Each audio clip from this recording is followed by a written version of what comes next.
Students, yesterday we started periodic classification of the elements. उस video में हमने discuss किया था कि इस पूरे टेबल को, मॉडर्न पीरियोडिक टेबल को 2 पार्ट्स में डिवाइड किया गया है, mainly 2 parts, 18 groups, these vertical lines are known as group, और यहाँ से लेकर के इधर तक आपके पास 18 वर्टिकल लाइंस हैं, इट मीन्स 18 ग्रुप्स हैं, and 7 horizontal lines, 1 2 3 4 5 6 and 7 horizontal lines means 7 periods are there. Okay, we also discussed that in a group the elements with similar properties are arranged. It means there is similarity between the properties of lithium, sodium, potassium, rubidium, cesium. Okay, why there is similarity in property? Because their electronic configuration is same. इन सब के पास S में 1 electron होगा, इसमें S में 2 होंगे, इधर इन सब के आउटर में P में 1 होगा, इन सब के आउटर में D में 1 होगा। इस तरीके से कल हमने ये डिस्कस किया था। ठीक, अब यहाँ S ब्लॉक के 2 ग्रुप्स क्यों हैं, D के 10 ग्रुप्स क्यों हैं, ये भी हम कल डिस्कस कर चुके थे, क्योंकि D के पास 5 ऑर्बिटल्स थे। 5 orbital means 10 electrons, that's why 10 orbitals. ऐसे ही P और F के लिए भी कल हमने फर्दर इसको कंप्लीटली डिस्कस कर चुके थे। अब आगे हमें आज से स्टार्ट करना है इनकी प्रॉपर्टीज़ को। एलिमेंट्स की बहुत सारी प्रॉपर्टीज़ हैं और इनको हम हर वीडियो में एक एक प्रॉपर्टी को लेंगे। आज की प्रॉपर्टी है एटॉमिक साइज़ और atomic radii. Now see first, जो हम यहाँ पर बेसिक्स हमने अब तक किया है इस टेबल का, उस बेसिक को लेकर ही हर प्रॉपर्टी को डिस्कस करेंगे। हमें यहाँ बार बार कोई नया कंसेप्ट नहीं लेना है, बस प्रॉपर्टी को लेना है। अगर आपने बेसिक्स को पहले समझा हुआ है तो प्रॉपर्टी को समझने में कोई बहुत प्रॉब्लम नहीं आएगी। 1-2 एक्सेप्शंस होते हैं, that is a different thing, but mainly 90% theory will be based on the basics. तो आपको फर्स्ट 2-3 लेक्चर्स पर थोड़ा ध्यान देना है। जैसे एटॉमिक रेडियाई की बात करें, लाइक एवरी प्रॉपर्टी मीन्स हर प्रॉपर्टी को हमें 2 टाइप में डिस्कस करना पड़ेगा इस टेबल में। First is the trend of that property. If today I am discussing atomic size, then the trend of the atomic size down the group, down the group जाते हुए क्या चेंज आ रहा है एटॉमिक साइज़ या radii में, वो discuss करना पड़ेगा। दूसरा डिस्कस ये करना पड़ेगा कि जब हम मूव करेंगे अक्रॉस द पीरियड, और we can say left to right, तब क्या चेंज आएगा एटॉमिक साइज़ में या किसी भी प्रॉपर्टी में। तो कोई भी प्रॉपर्टी आई, एंथैल्पी ऑफ आयनाइजेशन भी आगे आएगी, इलेक्ट्रोनेगेटिविटी आएगी, मेटालिक करैक्टर आएगा, मैनी प्रॉपर्टीज आर देयर। तो उन्हें हम डिस्कस करेंगे इन 2 ट्रेंड से ही। First trend moving down the group, second trend moving across the period. Now see, first property is our atomic size. Today in this video we discuss only atomic size. Now we know while moving down the group what happens. ये आपके पास first क्या है, hydrogen, फिर lithium, sodium, potassium, rubidium, caesium and francium. इस तरीके से हम एवरी वीडियो में कुछ ना कुछ करते रहेंगे, कोई ना कोई ग्रुप, ताकि आपको याद भी होता रहे। और यहाँ पर beryllium, magnesium, calcium, strontium, barium and radium हो गया। अब देखो, कल ही हमने डिस्कस किया था, इसका मतलब क्या है। ये फर्स्ट पीरियड का मतलब है इसमें 1 शेल होगा। ये एलिमेंट है सेकंड पीरियड का, इट मीन्स इसके पास 2 शेल होंगे। ये element sodium, sodium is a element of third period. तो इसको मैं यहाँ बनाता हूँ, थोड़ा स्पेस की प्रॉब्लम रहेगी। सोडियम के अंदर कितने शेल होंगे, 3, बिकॉज कितने इलेक्ट्रॉन्स हैं सोडियम में, 11। तो फर्स्ट शेल में 2, फिर 8, फिर 1। ऐसे ही यहाँ जाओगे तो कितने शेल होंगे, 4, यहाँ 5, यहाँ 6 और यहाँ 7 शेल। क्योंकि हमने कल बात की थी कि ये जो पीरियड्स हैं ये क्या शो करते हैं, मेन एनर्जी लेवल और principal quantum number. Principal quantum number क्या शो कर रहा था? Number of shell.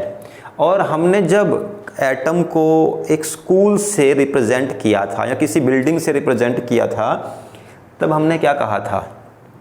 Main energy shell का मतलब क्या था वहाँ पर? फ्लोर्स। और सिंपल सी बात है, आपके पास 2 बिल्डिंग्स हैं, एक बिल्डिंग 2 फ्लोर की है, एक बिल्डिंग 4 फ्लोर की है, तो किस बिल्डिंग की हाइट ज़्यादा होगी?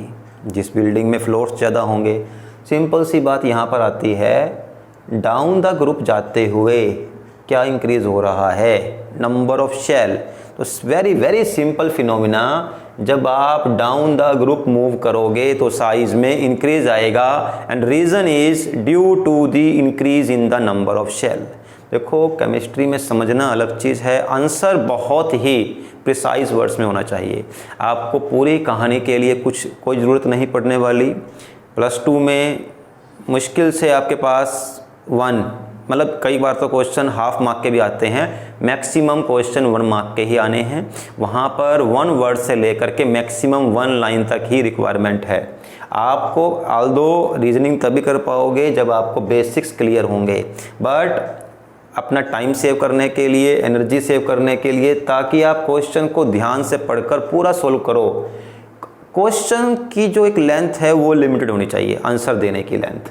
तो यहाँ पर आंसर क्वेश्चन अगर आता है, what is the trend of the atomic radii while moving down the group, then you will write it atomic radii will increase while moving down the group, and reason दे दो आप। नहीं भी पूछा हुआ है, रीजन को आप वहाँ बोल दो, due to the increase in the number of shells. बस इतना ही करना है, आगे नहीं बोलना है, समझाना नहीं है आपने टीचर को कि इसमें शेल बढ़ेंगे तो ऐसे होने वाला है, वैसे होने वाला है। These are the basic things, वो टीचर अपने आप ही समझ जाएगा। ठीक है, इतना ही प्रिसाइज रहना है आपको आंसर देते हुए, ऑल्दो जब समझना है तो कंप्लीटली।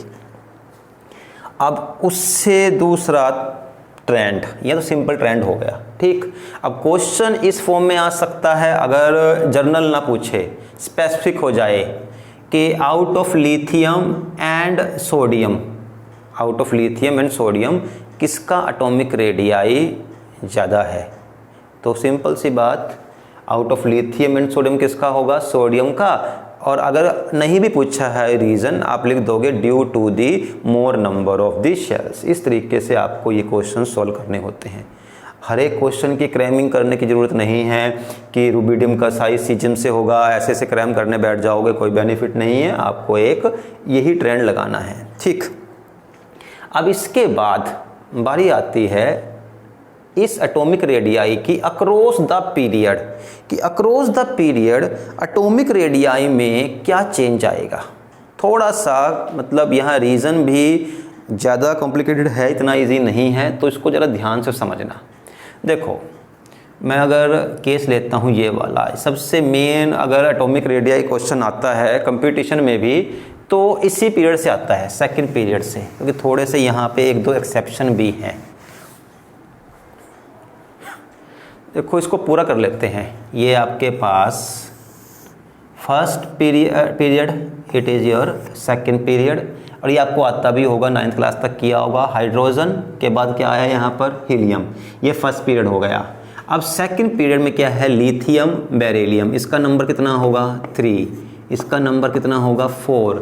अब 5 नंबर एलिमेंट कौन सा है? देखो, इस तरीके से आप एलिमेंट्स को भी कर लो, ऑल्दो आपको आते होंगे, 10th क्लास की है तो आते होंगे, बट फिर भी कुछ डाउट रह गया है तो ये करते रहना साथ साथ में।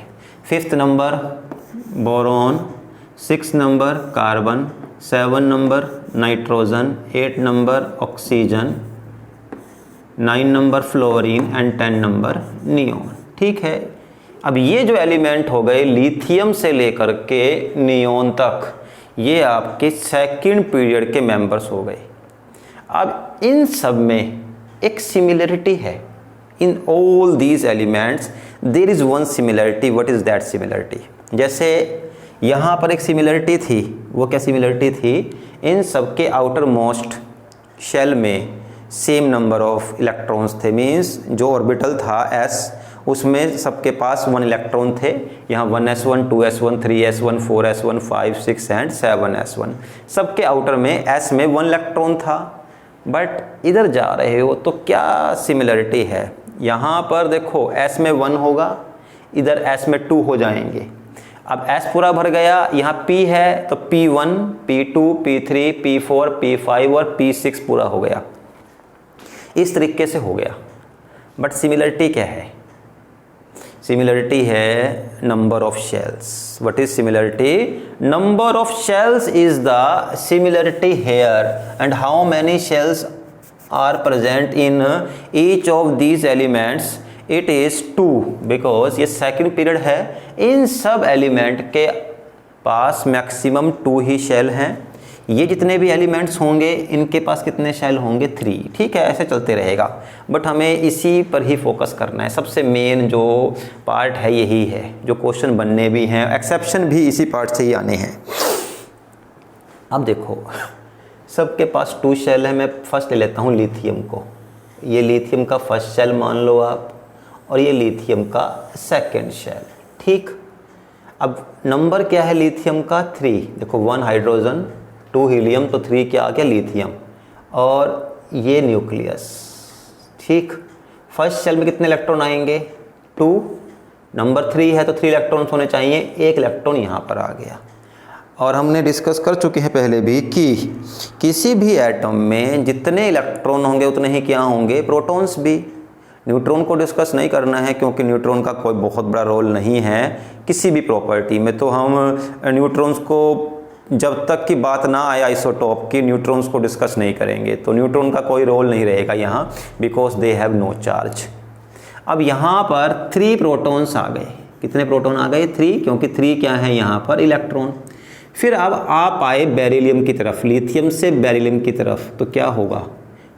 शेल वही रहेंगे, शेल इंक्रीज नहीं होंगे। और वैसे भी जब तक इसके अंदर 8 इलेक्ट्रॉन नहीं होंगे सेकंड शेल नहीं, थर्ड शेल नहीं बन सकता। क्योंकि जब तक आपके पास फर्स्ट शेल में 2 आएंगे उसके बाद सेकंड शेल बनेगा। सेकंड शेल में जब 8 इलेक्ट्रॉन पूरे हो जाएंगे तब जाकर के थर्ड शेल बनना स्टार्ट होगा। तो अभी तो सेकंड शेल में 1 ही इलेक्ट्रॉन है। बेरिलियम आया मीन्स अभी ये एटम था लिथियम का। ठीक, आपने 1 और इलेक्ट्रॉन ऐड कर दिया, अब एक इसका बन गया एटम बेरिलियम का। ठीक, अब अगर प्रोटॉन 4, टोटल कितने इलेक्ट्रॉन हो गए? 1 2 3 4, तो कितने हो गए प्रोटॉन? 4। प्रोटॉन भी बढ़ते जाएंगे with the number of electron, जितने इलेक्ट्रॉन उतने ही प्रोटॉन। तो यहाँ इस तरफ चलते हुए इलेक्ट्रॉन भी बढ़ेंगे और प्रोटॉन भी। बट क्या कांस्टेंट रहेगा? Number of shell. अब क्योंकि यहाँ नंबर ऑफ शेल बराबर हैं, जैसे जैसे आप इलेक्ट्रॉन बढ़ाते जाओगे यहाँ पर क्या इंक्रीज होता रहेगा? Number of proton. And what is the meaning of increase in the number of proton? Increase in the positive charge, क्योंकि प्रोटॉन के पास क्या है? Positive charge. और वो पॉजिटिव चार्ज क्या करेगा? इलेक्ट्रॉन्स को अपनी तरफ खींचेगा। इलेक्ट्रॉन नहीं इसको अपनी तरफ अट्रैक्ट करेंगे। वो क्यों? क्योंकि इलेक्ट्रॉन का मास बहुत कम है। 2000 इलेक्ट्रॉन्स एक साथ इकट्ठा होंगे देन वो एक प्रोटॉन के बराबर होंगे। तो protons are 2000 times more heavier than the electrons. और हैवी थिंग ही खींचेगी लाइट थिंग को अपनी तरफ, क्योंकि चार्ज तो बराबर है। अब इसके ऊपर चार्ज पॉजिटिव है, जितना पॉजिटिव यहाँ है उतना ही नेगेटिव यहाँ है। बट इसका मास ज़्यादा होने की वजह से इलेक्ट्रॉन खींचेगा, प्रोटॉन खींचेगा इलेक्ट्रॉन्स को अपनी तरफ। नाउ सी, जैसे जैसे नंबर ऑफ इलेक्ट्रॉन इंक्रीज होते रहेंगे पॉजिटिव चार्ज क्या होगा? Increase. This positive charge is known as nuclear charge, क्योंकि ये पॉजिटिव चार्ज किसकी वजह से है? प्रोटॉन की वजह से। और प्रोटॉन कहाँ पे प्रेजेंट हैं? न्यूक्लियस के अंदर। That's why this charge is also known as nuclear charge. ठीक, अब न्यूक्लियर चार्ज लगातार बढ़ता रहेगा। कहाँ? Across the period. Across the period nuclear charge continuously increase ही होना है, ये सबसे मेन बात है यहाँ पर। और सेकंड हम लास्ट पहुँच रहे हैं। अब ये जो लाइन है, ये लाइन एक इमेजिनरी हाइपोथेटिकल लाइन है। एटम के अंदर ऐसी कोई भी लाइन प्रेजेंट नहीं होती। ठीक। What is the radius of atom? Radius of atom ऐसे होगा,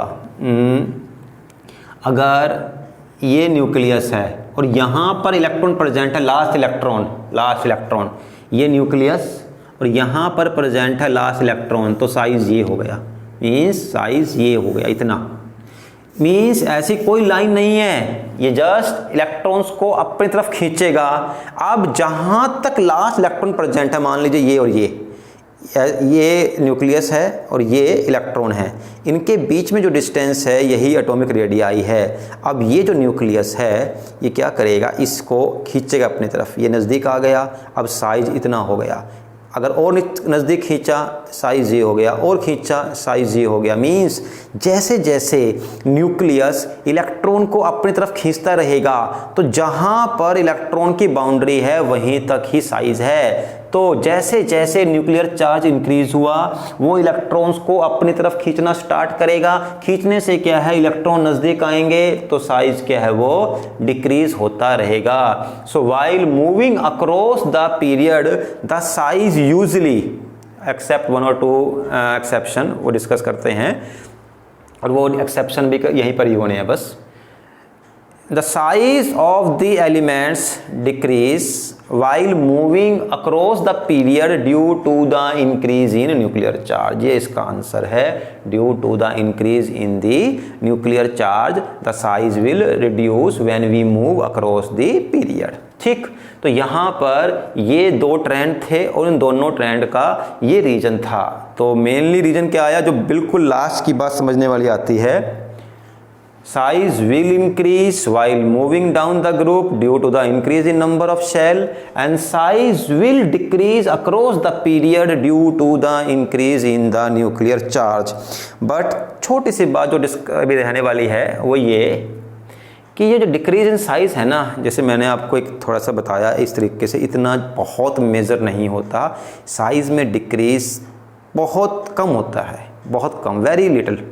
आप जैसे मैंने आपको समझाया हो तो केवल एक आपके माइंड पर उसका इम्प्रेशन हो, उसके लिए थोड़ा सा ज़्यादा लिया है मैंने डिस्टेंस यहाँ पर। अदरवाइज जो साइज़ में डिफरेंस आएगा बहुत ही माइन्यूट आएगा, कि बहुत ज़्यादा यहाँ से यहाँ चलते हुए डिक्रीज नहीं आएगा। Although moving down the group size में जो इंक्रीज होगा वो सिग्निफिकेंट होगा, बहुत सिग्निफिकेंट, क्योंकि नंबर ऑफ शेल बढ़ रहे हैं, नंबर ऑफ शेल बढ़ रहे हैं।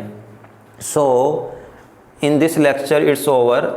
Tomorrow first we'll discuss about some of the exception in the atomic size and some of the NCERT questions based on the atomic radii and the size. Okay.